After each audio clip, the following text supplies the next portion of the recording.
Bismillahirrahmanirrahim. Assalamualaikum warahmatullahi wabarakatuh. Salam sejahtera bagi kita semua. Salam sehat penuh semangat. Saya ingin mengucapkan terima kasih kepada Stebi Global Mulia Cikarang yang telah mengundang saya dalam acara mencetak SDM berjiwa entrepreneur dalam menghadapi tantangan global. Dan saya ingin menyapa seluruh peserta mahasiswa dari Civitas Akademika Stebi Global Mulia Cikarang. Teman-teman Stebi Cikarang, mana suaranya? Mana suaranya? Coba lihat bangsa yang bangkit dari kesulitan. Syukur kehadirat Allah Subhanahu wa taala, Indonesia masih diberikan begitu banyak kemudahan. Eropa, Amerika, Korea Selatan, Jerman dan Jepang setelah Perang Dunia Kedua juga bangkit karena berpihak kepada rakyatnya, berpihak kepada usaha kecilnya, berpihak kepada penggerak ekonominya. Entrepreneur, startups haruslah jadi andalan, bukan sekedar pengaman. Maka agenda menumbuhkan UMKM bukan hanya buzzwords, bukan hanya jargon, bukan hanya janji-janji palsu. Tapi agenda menumbuhkan UMKM haruslah menjadi tulang punggung daripada penguatan ekonomi kita.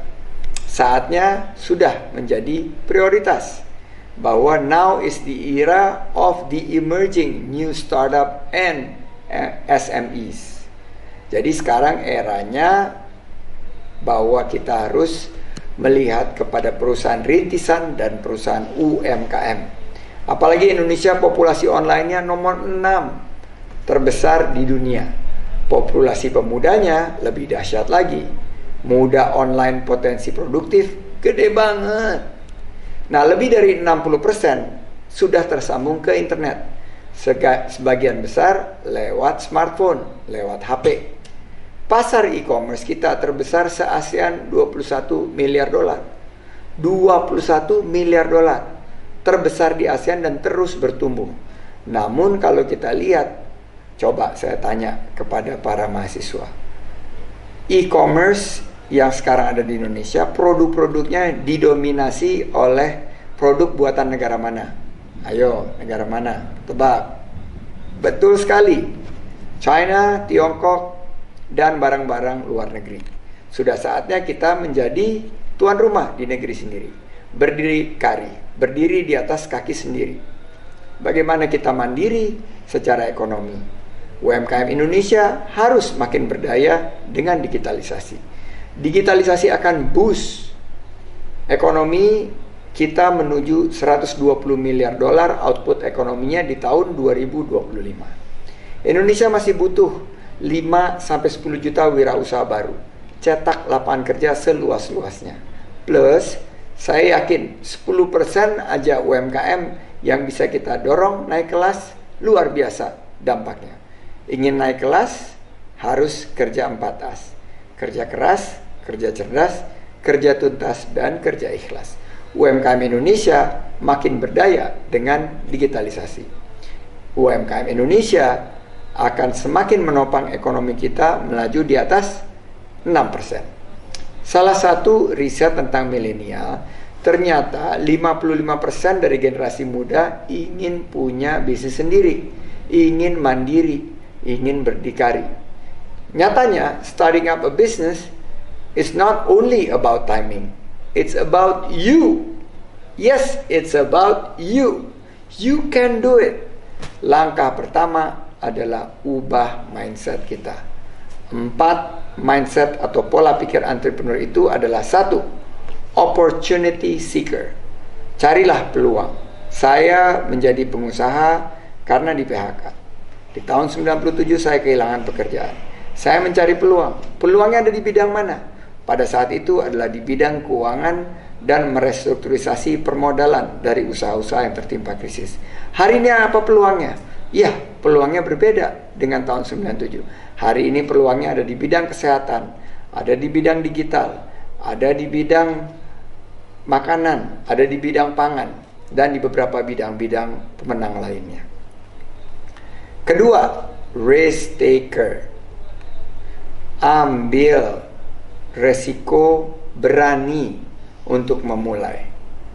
Risk taker itu menunjukkan kita bukan penakut, tapi kita pemberani.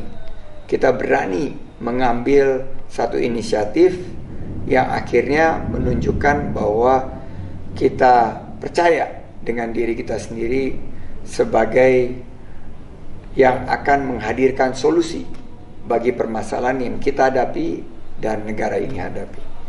Saya juga bercerita bahwa pada saat itu saya memberanikan diri untuk mengambil resiko membangun usaha sendiri dari hanya 3 orang karyawan UKM. Usaha konsultan keuangan kecil kami pada saat itu tumbuh berkembang, jatuh bangun berkali-kali. Akhirnya kami bisa mendapatkan peluang untuk menjadi perusahaan investasi salah satu yang teraktif se-Asia Tenggara dengan jumlah lapangan kerja di atas 30.000 karyawan. You can do it. Bisa juga jika berani mengambil risiko. Ketiga, continuous learner. Hidup ini adalah pembelajaran. Pendidikan tidak berhenti hanya pas kuliah. Setelah itu kita terus harus belajar, harus bisa mendapatkan hikmah. Pandemi ini ada hikmahnya. Saya waktu kehilangan pekerjaan menganggap bahwa di PHK itu adalah musibah. Ternyata Tuhan berencana lain. Musibah tersebut menjadi hikmah dan berujung berkah.